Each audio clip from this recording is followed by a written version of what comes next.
ఆసక్తికరమైనటువంటి విషయం. Chandrababu Naidu red carpet పరిస్తే Narendra Modi సర్కారు రెడ్ ఫ్లాగ్ ఊపేసినట్టు కనిపిస్తుంది. బిల్ గేట్స్కి చంద్రబాబు ప్రభుత్వం చాలా పెద్ద స్థాయిలో ప్రాధాన్యత ఇచ్చింది, ఎక్కడా లేనంత ప్రచారం చేసింది. కానీ కేంద్రంలోని ఎన్డీఏ ప్రభుత్వం బిల్ గేట్స్ రాకను ఏమాత్రం అంగీకరిస్తున్న ఆనవాళ్లు లేవు. ఇది కేంద్ర ప్రభుత్వం నిర్వహిస్తున్న ఏఐ ఇంపాక్ట్ అనేటువంటి సదస్సుకు సంబంధించినటువంటి అధికారిక వెబ్సైట్. ఇందులో impact.india.ai.gov.in మీరు ఎవరైనా ఓపెన్ చేయొచ్చు. అందులో కీ అటెండీస్ అనేటువంటి దాంట్లోకి మీరు వెళ్తే ఇక్కడ కీ అటెండీస్ ఎవరెవరు ఉన్నారు అనేటువంటి వాళ్ళ వివరాలన్నీ కూడా పూర్తిగా ఇందులో మనకు కనిపిస్తున్నాయి. ఇందులో మనం బిల్ గేట్స్ సంబంధించినటువంటి విషయాన్ని చర్చిద్దాం, ఒకసారి పరిశీలిద్దాం. బిల్ గేట్స్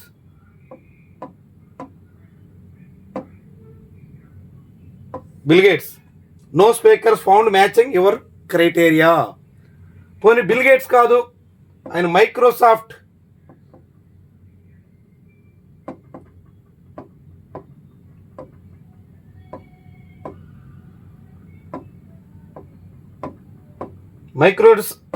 సంస్థ ఫౌండర్ కాబట్టి ఆ సంస్థ తరపున ఎవరున్నారు అని చూస్తే ఇదిగో వీళ్ళ పేర్లు కనిపిస్తున్నాయి. వీళ్ళ ఫోటోలతో సహా వాళ్ళ వివరాలన్నీ కొన్ని బోనీ క్రూఫ్ట్, బ్రాడ్ స్మిత్, వాళ్ళతో పాటుగా కలికా బాలి, జాకీ ఓనీల్,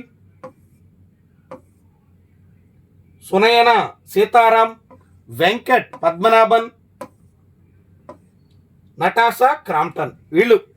ఈ 7 మాత్రం మైక్రోసాఫ్ట్ సంస్థ తరపున ప్రతినిధులుగా పాల్గొంటున్నారు. బిల్ గేట్స్ అసలు అటెండీగా కనీసం ప్రస్తావనలో కూడా లేరు. అంటే దాని అర్థం ఏంటి? బిల్ గేట్స్కి కేంద్ర ప్రభుత్వం ప్రాధాన్యత ఇవ్వట్లేదా, పక్కన పెట్టేసిందా, ఆయనకు అవకాశమే లేదా, ఆయన అసలు మాట్లాడేదానికి కూడా అంగీకరించట్లేదా? ఎందుకు ఇలా జరుగుతుంది? చాలా ముఖ్యమైనటువంటి విషయం. ప్రస్తుతం బిల్ గేట్స్కి సంబంధించి ఎప్స్టీన్ ఫైల్స్ చుట్టూ చాలా పెద్ద దుమారం రేగుతుంది. నిన్న ఆంధ్రప్రదేశ్ ప్రభుత్వం బిల్ గేట్స్ లాంటి వాళ్ళని ఆహ్వానించడాన్నే ఎక్స్లో చాలామంది తీవ్రంగా తప్పుపట్టారు. అనేక మంది ప్రముఖులు కూడా ఆంధ్రప్రదేశ్ రాష్ట్ర ప్రభుత్వం చంద్రబాబు, నారా లోకేష్ తీరు మీద తీవ్రంగా దుయ్యబట్టారు. ఇలాంటి తరుణంలో కేంద్ర ప్రభుత్వం జాగ్రత్త పడి బిల్ గేట్స్ని పక్కన పెట్టేసిందా? బిల్ గేట్స్ని కీ అటెండీగా పేర్కొనడానికి కూడా సిద్ధం కాలేదా? బిల్ గేట్స్కి ఏమాత్రం ప్రాధాన్యత ఇవ్వడానికి ససేమీరా అంటుందా? చాలా ముఖ్యమైనటువంటి విషయం.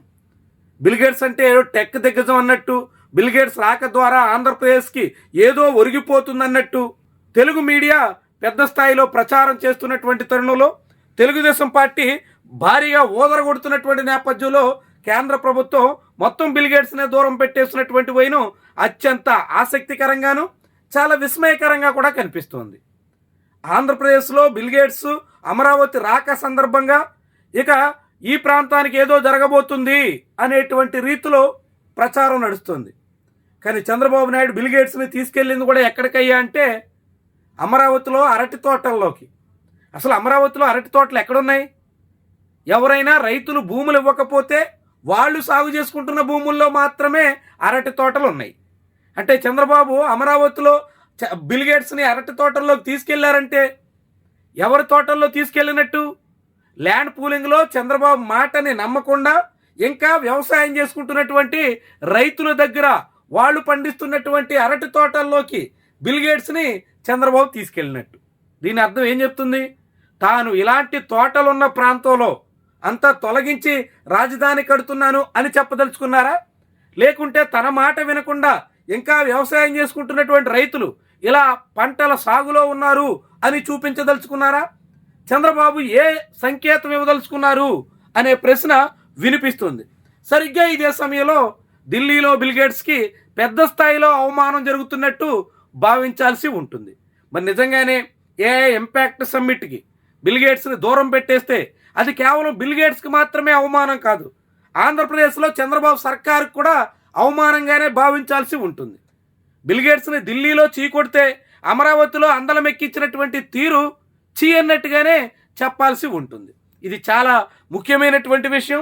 చంద్రబాబు చేసినటువంటి ఒట్టి ఆడంబరంగానే చంద్రబాబు సాగించినటువంటి ప్రచార జిమ్మిక్ ఢిల్లీలో చాలా పెద్ద స్థాయిలో బూమరాంగ్ అయ్యిందనుకోవాలా? కాకుంటే ఎప్స్టీన్ ఫైల్స్ ప్రభావంతో మోదీ పూర్తిగా బిల్ గేట్స్ని దూరం పెట్టేసే దిశలో ఉన్నారని అనుకోవాలా? మొత్తంగా కారణాలు ఏదైనా ఏఐ సమ్మిట్ చుట్టూ సాగుతున్నటువంటి పరిణామాలు బిల్ గేట్స్కి చాలా పెద్ద స్థాయిలో అవమానానికి ప్రపంచవ్యాప్తంగా ఇప్పుడు జరుగుతున్నటువంటి పరిణామాల్లో ఆయన అందరూ దూరం పెట్టేస్తున్నట్టే ఢిల్లీ కేంద్ర సర్కారు కూడా పక్కన పెట్టేసినట్టు భావించాలి.